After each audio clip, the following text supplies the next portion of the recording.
Bismillahirrahmanirrahim. Assalamualaikum warahmatullahi wabarakatuh. Alhamdulillahilladzi bi ni'matihi tatimmus shalihat. Asyhadu an la ilaha illallah wahdahu la syarikalah. Wa asyhadu anna Muhammadan abduhu wa rasuluh sallallahu alaihi wasallam. La nabiyya wa rasula ba'dah. Segala puji milik Allah, salawat dan salam sama-sama kita mohonkan kepada Allah, semoga senantiasa dilimpahkan kepada Nabi kita, kepada keluarganya dan para sahabatnya, serta orang-orang yang senantiasa istiqomah di atas sunnah-sunnah Nabi SAW hingga hari kiamat kelak, dan mudah-mudahan kita termasuk dari bagian orang tersebut atau kelompok tersebut. Amin ya rabbal alamin. Baik, pada pertemuan kali ini kita akan bahas mengenai, kalau kemarin kita bahas tentang akidah sepertiga dari cakupan ajaran Islam itu adalah akidah. Kemudian sepertiganya lagi apa yang disebut dengan ibadah atau syariat, dan sepertiganya lagi apa yang disebut dengan akhlak. Nah, sebagaimana yang saya jelaskan kemarin bahwa akidah atau keimanan, dalam hal ini dalam rukun Islam itu yang pertama disebut dengan syahadat. Syahadat ini merupakan persaksian kita kepada Allah untuk memurnikan tauhid, memurnikan keimanan kita kepada Allah Subhanahu wa taala. Nah, ajaran Islam itu mencakup akidah, kemarin sudah dijelaskan seperti apa implikasinya atau bagaimana implementasi dari keyakinan akidah yang baik tersebut dalam proses konseling, dalam proses konseling. Kemudian yang kedua, ajaran Islam itu mencakup tentang syariat, syariat atau hukum. Nah, dalam syariat ini termaktub juga persoalan ibadah di situ. Jadi syariat ini di dalamnya mengandung tentang kewajiban, perintah dan larangan, termasuk di dalamnya ibadah. Nah, di dalam rukun Islam, ibadah ini urutan pertama setelah syahadat, yaitu sholat. Nah, kita akan bahas bagaimana kemudian sholat bisa menjadi terapi, bisa menjadi sebuah pendekatan dalam proses bimbingan dan konseling bagi individu maupun kelompok. Nah, sebelum mengarah ke sana, saya ingin jelaskan tentang latar belakang atau dasar mengapa saya pilih tema ini untuk kita diskusikan. Saya berangkat dari pemikiran seorang ahli, seorang pakar, budayawan sekaligus seorang ilmuwan muslim, cendekiawan muslim, Bapak Kunto Wijoyo, rahimahullah. Beliau sudah meninggal, dan beliau ini suami dari dosen saya dulu, dekan saya waktu saya kuliah di Jogja dulu. Beliau menyebut usaha kita untuk menjadikan ajaran Islam sebagai sebuah terapi, ajaran Islam sebagai sebuah teori atau kaidah yang bisa diterima secara ilmiah, ini disebut dengan demistifikasi Islam. Jadi menurut pandangan beliau, selama ini kita umat Islam terjebak dalam mistifikasi,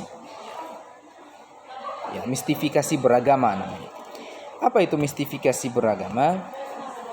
Yaitu kita dalam menjalankan ajaran agama kita itu tidak mengetahui betul esensi-esensi dari ajaran agama ini, atau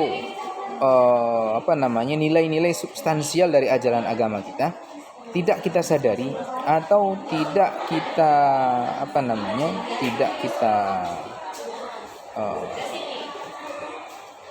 kita tidak bisa mengalaminya, bahwa ajaran agama ini bagian dari sebuah pengetahuan yang bisa bersifat ilmiah dan bahkan tidak bisa dibantahkan, karena didasari dengan dalil-dalil yang kuat.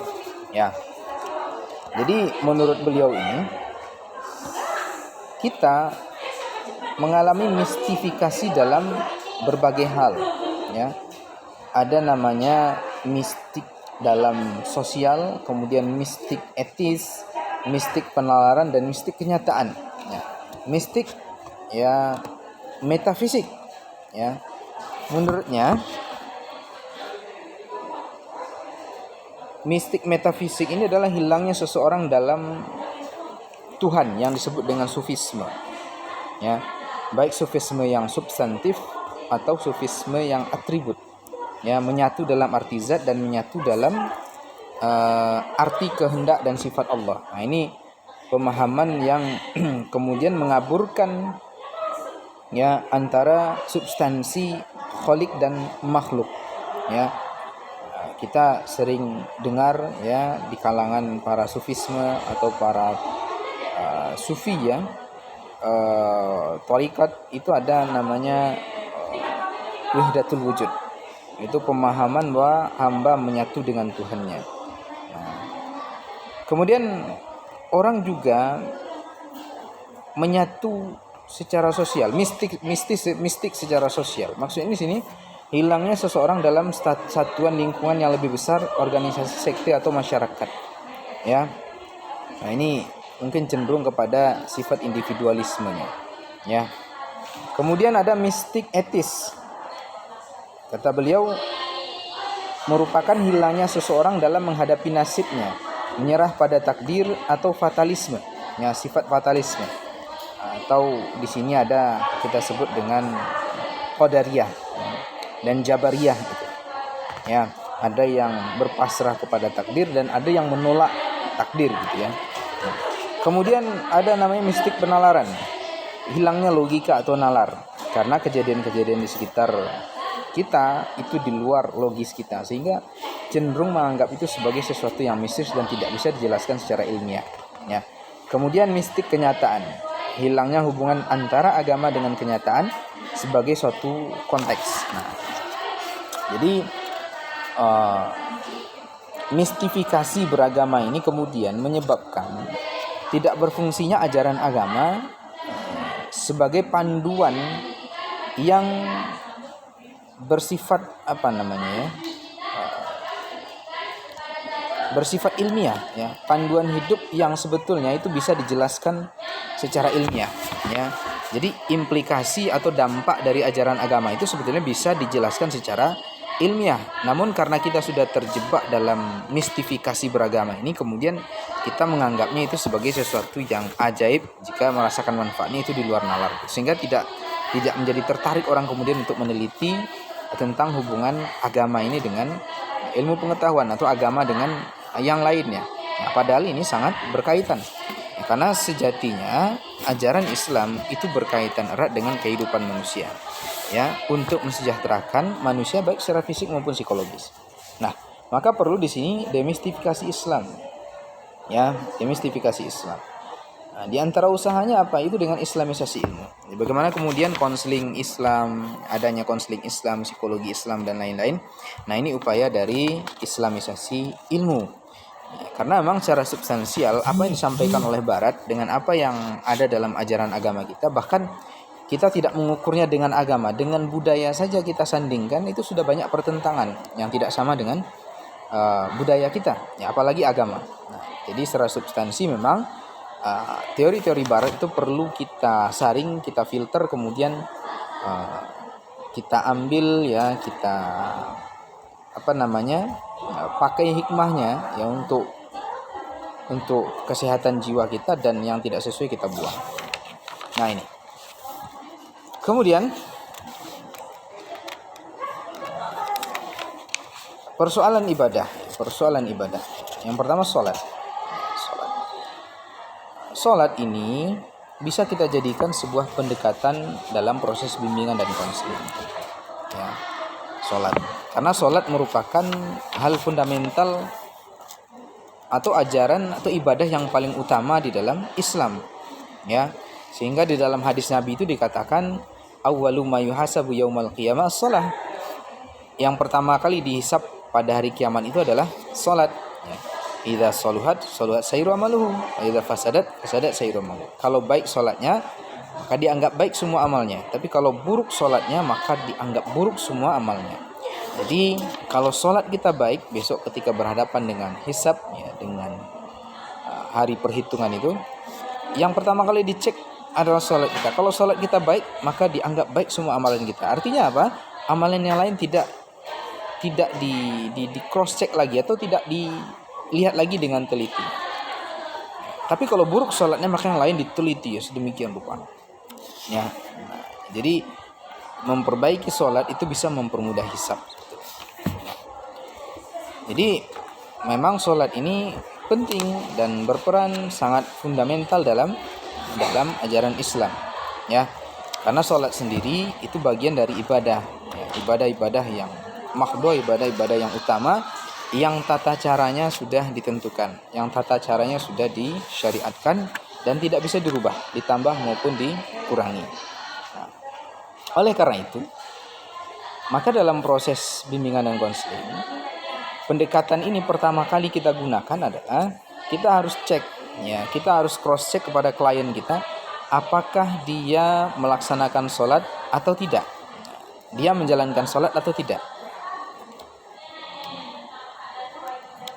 Kalau tidak sholat atau sholatnya kadang sholat kadang tidak, bolong-bolong, ya, atau tidak sholat sama sekali, maka kita harus mengarahkannya, kita harus mengajaknya, ya, mendakwahinya untuk sholat dan tidak meninggalkan sholat.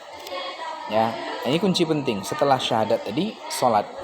Jadi yang kedua, sholat dulu kita cek, ya. Setelah akidahnya betul, tidak melakukan perbuatan syirik, maka konsekuensi berikutnya dia harus melaksanakan sholat, melaksanakan perintah Allah. Dan salah satu konsekuensi syahadat itu adalah dia harus sholat, dia harus menjalankan perintah Allah. Itu konsekuensi dari keyakinan, dari keimanan, ya.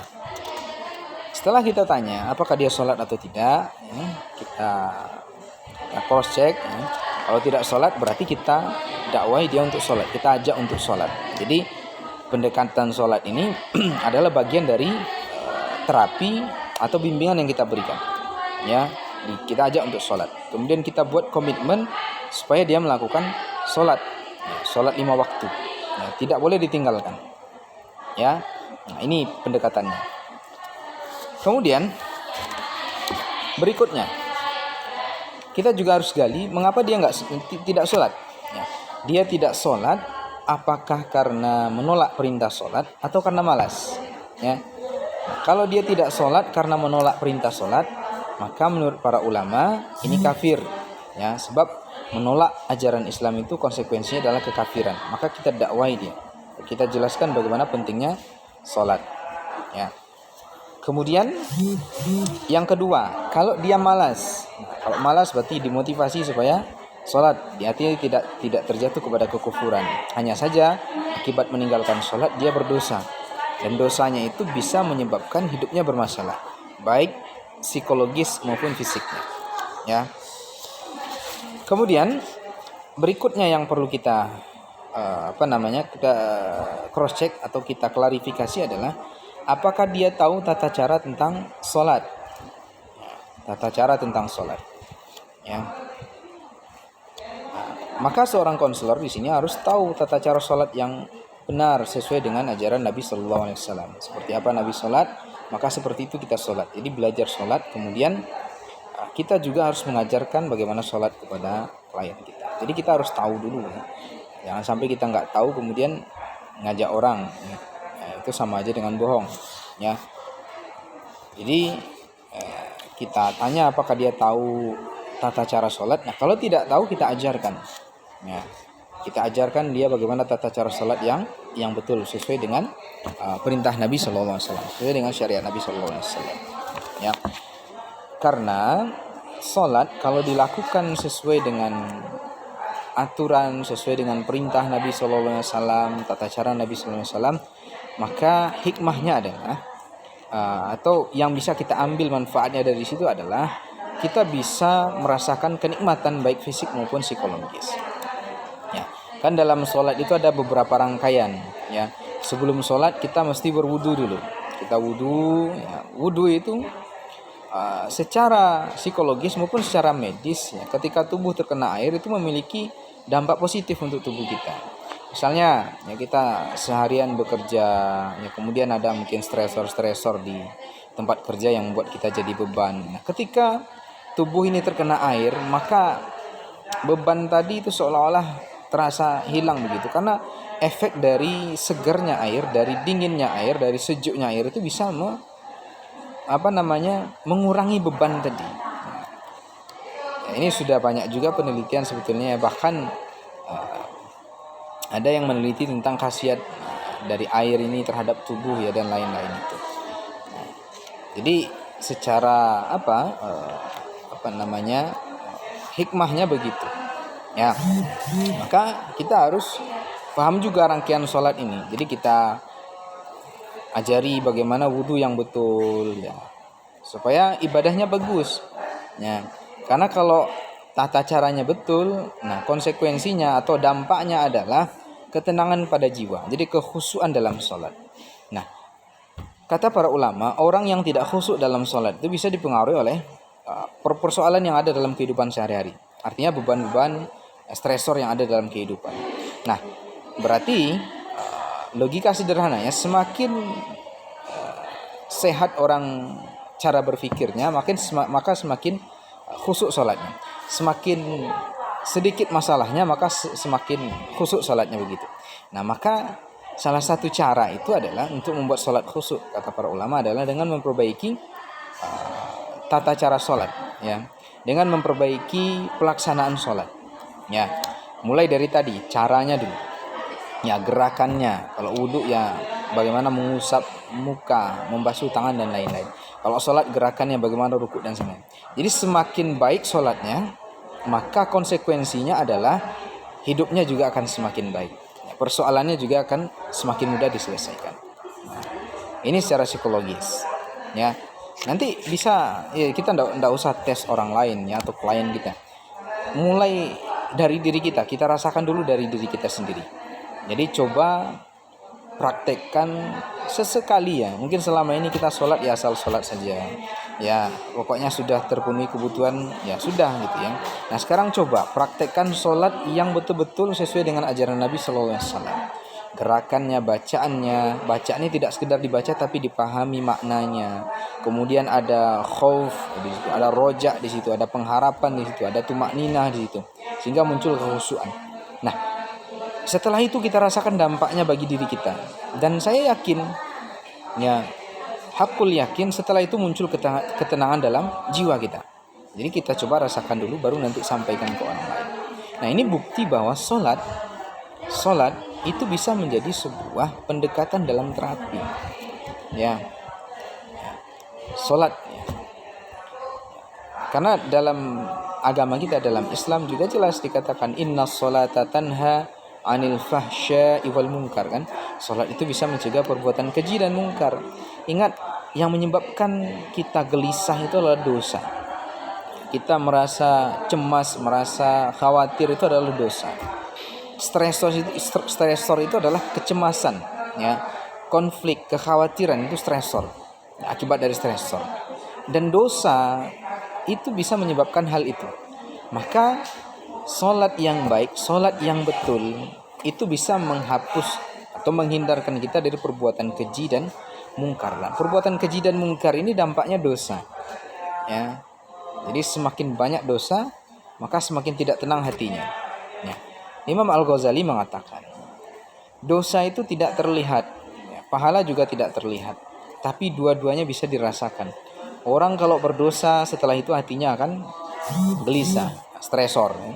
Tapi orang kalau berbuat kebaikan setelah itu hatinya akan senang, bahagia. Ini dampak dari pahala, dampak kontan yang langsung kita rasakan di dunia, baik dari dosa maupun pahala ya, walaupun tidak terlihat.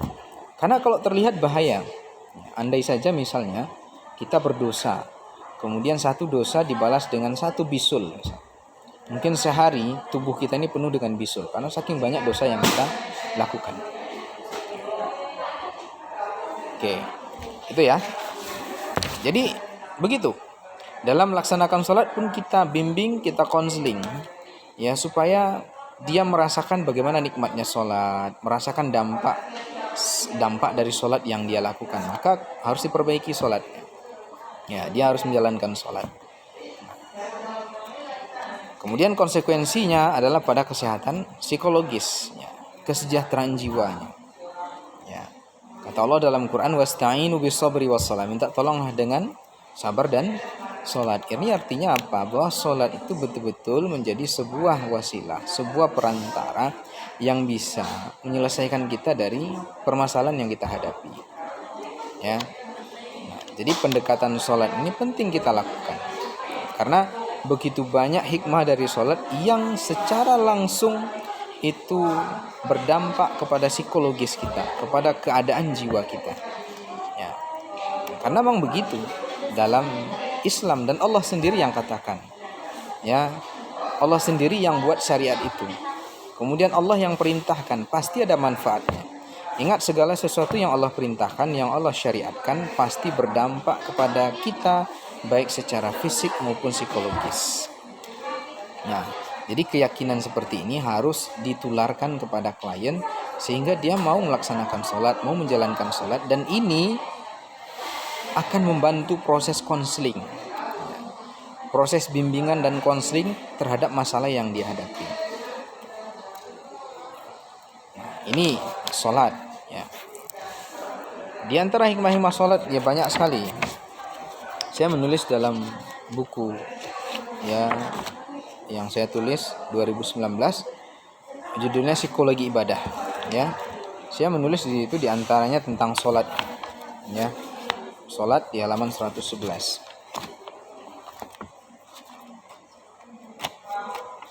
Nah, sholat.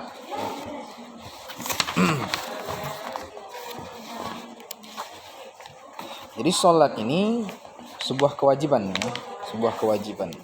Jadi amalan dalam Islam itu semakin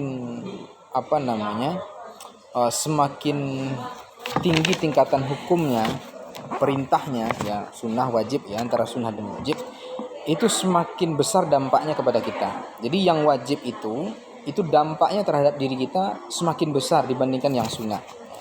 Begitu kaidahnya. Jadi sholat wajib itu dampak psikologisnya kepada diri kita lebih besar dampak psikologisnya dibandingkan sholat sunat. Kalau sholat wajib kita tinggalkan, maka dampak buruknya juga besar dibandingkan meninggalkan sholat sunat. Sholat sunat itu hanya tambahan saja. Ya, kalau kita melaksanakan sholat wajib, maka dampaknya juga besar pada diri kita, ya, dampak positifnya. Ya. Kemudian kalau kita tambah dengan sholat sunnah, maka bertambah dampak-dampak yang lain yang baik. Ya. Nah, jadi sholat ini di dalam sholatnya tadi setelah wudhu, ya di situ ada niat. Dalam sholat ada niat. Niat ini adalah amalan hati. Ya. Dengan berniat itu seseorang diajarkan untuk fokus. Fokus, ingat kepada Allah. Ingat kepada Allah. Nah, orang banyak dapat masalah, banyak orang stres itu karena tidak memiliki konsentrasi, tidak fokus, ya, sehingga dia tidak mampu menyelesaikan masalahnya. Dia buyar dengan masalah-masalah yang dihadapi, sehingga bingung, stres. Tapi kalau orang punya kefokusan, punya konsentrasi yang bagus, ya, punya niat ini juga berkaitan dengan itikat hati, ya, dengan tekad hati, ya. Jadi kalau orang punya tekad yang kuat, maka dia menghadapi masalah tak dirasa berat, ya. Karena tekad hatinya kuat. Ini hikmah dari niat. Ya, di niat ini mengajarkan kita untuk fokus. Ya, dalam sholat kita berniat ya fokus hanya untuk Allah, bukan untuk yang lain. Ya. Kemudian setelah itu, ya ada doa-doa yang lain. Ya, dalam sholat itu minimal ada dua hal yang bisa kita ambil. Yang pertama dalam sholat itu adalah zikrullah, zikir kepada Allah. Ya. Hasil penelitian tentang zikir sudah banyak. Bahwa zikir itu bisa mendatangkan ketenangan. Bahkan Pak Subandi, seorang pakar psikologi Islam dari UGM, pernah meneliti tentang zikir ini, dan dia menemukan banyak manfaat zikir untuk penyembuhan penyakit kejiwaan. Yang dia melakukan terapi, ya, penelitian eksperimen pada orang-orang yang mengalami gangguan kejiwaan, dan ditemukan banyak yang sembuh, ya, bahkan permanen sembuhnya dari terapi zikir ini. Jadi dalam salat ada zikir. Zikir juga memuat unsur-unsur meditasi di situ. Ya, meditasi, fokus kepada Allah, ya, hanya ingat kepada Allah bukan untuk yang lain. Ya.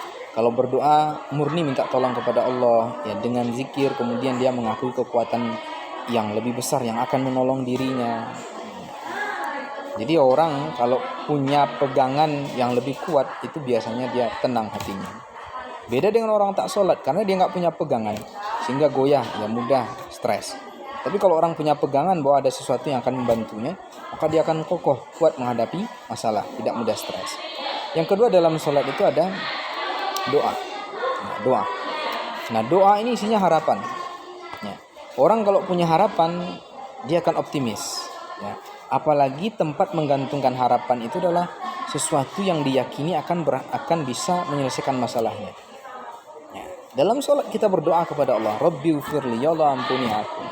Bahkan dalam sujud kita dianjurkan untuk memperlama sujud dengan doa.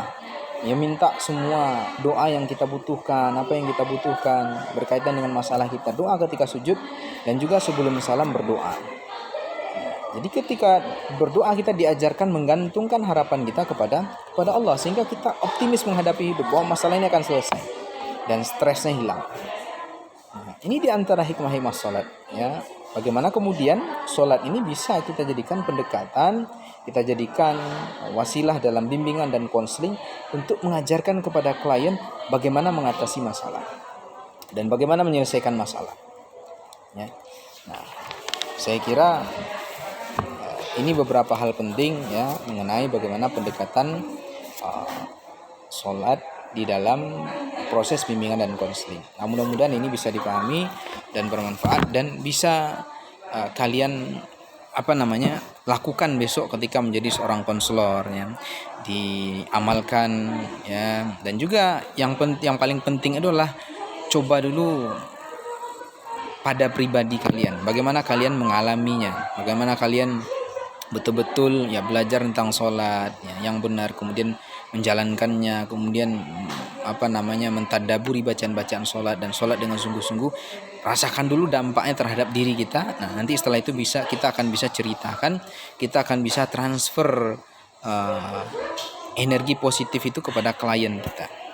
Nah ini yang terpenting ya, karena mustahil kalau kita belum mengalami kemudian orang kita ajak mengalami, itu mustahil ya, resonansinya, frekuensinya nggak sama. Jadi supaya sama frekuensinya maka alami dulu baru kita sampaikan kepada orang lain. Itu saja saya kira untuk diskusi kita pada pertemuan ini. Wabillahi taufik. Qulu qouli hadza astaghfirullah li wa lakum wallahu a'lam bissawab. Subhanakallahumma bihamdika asyhadu an la ilaha illa anta astaghfiruka wa atubu ilaik. Assalamualaikum warahmatullahi wabarakatuh.